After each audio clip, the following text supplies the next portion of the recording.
In the bustling port city of Suvarnapur, where the great river Ganga brought both prosperity and new faces, lived a renowned salt merchant named Madhav. His name was synonymous with honesty and hard work. Madhav had two sons, but they were as different as day and night. The younger, Kiran, was like the morning sun, bright, confident, and full of life. His laughter echoed through their large home, and he could charm a customer with a single smile. The elder son, Arjun, was like the quiet twilight, filled with a deep, silent shyness.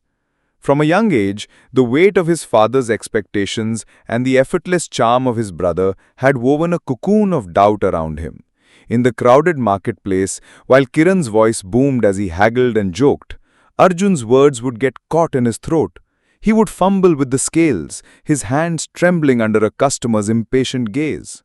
Often, his father Madhav would have to step in, his face a mask of disappointment, shouting, "Useless boy, you will bring ruin to this family.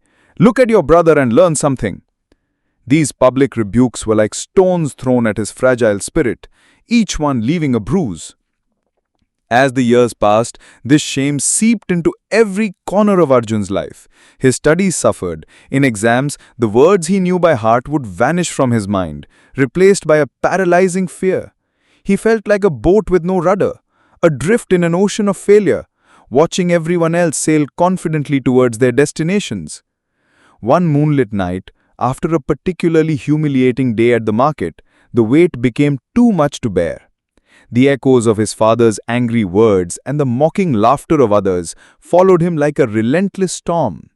He walked numbly to the banks of the Ganga, the water shimmering like a dark, silent promise of peace.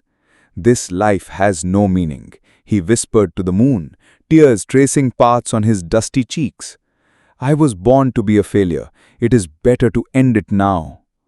He stepped into the chilling water, the current tugging at his clothes, ready to surrender. Just as he was about to let go, a calm, gentle voice cut through the darkness. "The river carries away many things, son, but rarely the sorrows of the heart." Startled, Arjun turned to see a wise old man with eyes that seemed to hold the tranquility of 1,000 sunrises. The man, whose name was Gyanchand, sat on a nearby rock, his presence both peaceful and powerful. "You wish to throw away a life that is a priceless gift?" he said softly.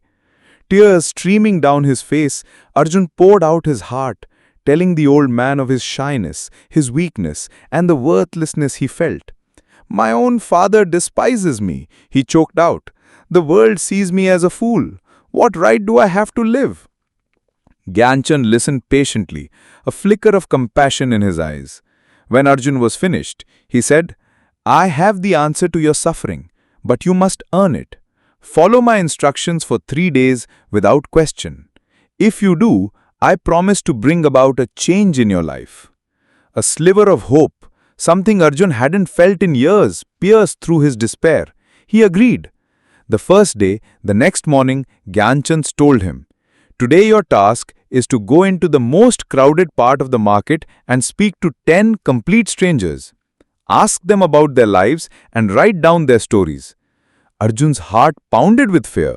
This was his worst nightmare. He stood in the market for an hour, his palms sweating, his throat dry. He approached a woman, opened his mouth, but only a stammer came out. He fled in shame, but the old man's promise lingered. Gathering every ounce of courage, he approached a watchmaker and simply asked the time. The man answered. It was a tiny victory, but it was a start. He then asked a flower seller about her most beautiful rose. Buoyed by these small successes, he managed to speak to 10 people by evening, learning about their joys, struggles, and dreams. He was no longer just a shy boy, he was a listener. The second day, Gyanchand then said, "Today you will go to the village school and teach 10 children why water is precious." Arjun was horrified. "But I am uneducated. What can I possibly teach?" The old man smiled. "They do not know you are uneducated. Simply tell them what you know." With a trembling hand, Arjun took a glass of water to the children. He told them how water quenches thirst, how it helps the crops grow, and how even the mighty Ganga gives life to their city. He used the analogy of a small sapling that withers without water but flourishes with it.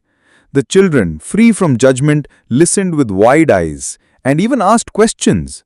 For the first time, Arjun felt the joy of being heard and respected. A newfound confidence began to bloom within him. He realized his fear was not as powerful as he thought. The third day, Gyanchand met him in the forest and said, "Now, for your last and most difficult task. You must go back to your father and ask for his forgiveness." A chill ran down Arjun's spine. "He will never forgive me. He will only shout at me again." The wise man placed a hand on his shoulder. "If you do not do this, you will not receive my final lesson." Taking a deep breath, Arjun returned home. He found his father in the storeroom, a permanent scowl on his face. Humbly, Arjun approached him, his voice steady for the first time. "Father, I am sorry. I have been weak and I have disappointed you, but I am willing to learn." Madhav looked up, surprised by the change in his son's demeanor. He saw not a failure, but a young man who had found a spark of strength. Overwhelmed by a long-buried love, Madhav's harsh exterior cracked. He pulled Arjun into an embrace and said, "It is I who should be sorry, my son. My anger blinded me to your struggle." That day the family began to heal.